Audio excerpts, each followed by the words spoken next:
नमस्कार मुझे स्वागत कर न्यूज ओडिया को।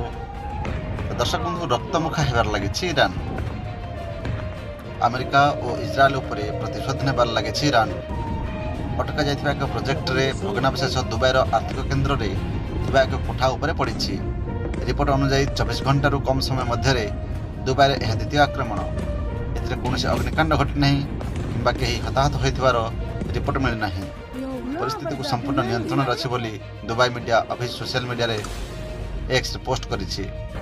इराक राजधानी बागदाद रे थिबा अमेरिका दूतावास उपरे ईरान एक क्षेपणास्त्र माड़ करिछि।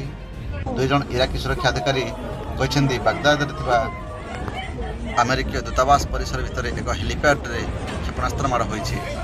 तेबे एने बागदाद रे थिबा अमेरिका दूतावास पक्षरु कोनोसी मंतव्य दिया जाय नाही। शुक्रवार दूतावास इराक पई स्तर 4 सुरक्षा सतर्कता जारी करथिला।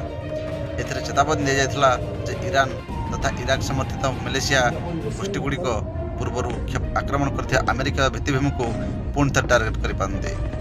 बागदाद रे थिबा अमेरिका दूतावास विश्वर सबठारु बड़ अमेरिका कूटनैतिक प्रतिष्ठान मध्य गोटे। अतीत में ईरान समर्थित मलेशिया द्वारा बारंबार रॉकेट एवं ड्रोन आक्रमण में यह टार्गेट करा जायछि।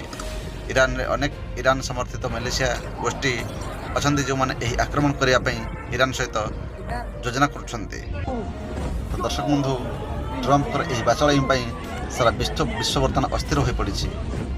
युद्ध कमबार ना धरुना कि थमिबार ना धरुना सारा विश्व एक संकट परिस्थिति सृष्टि कर देछि।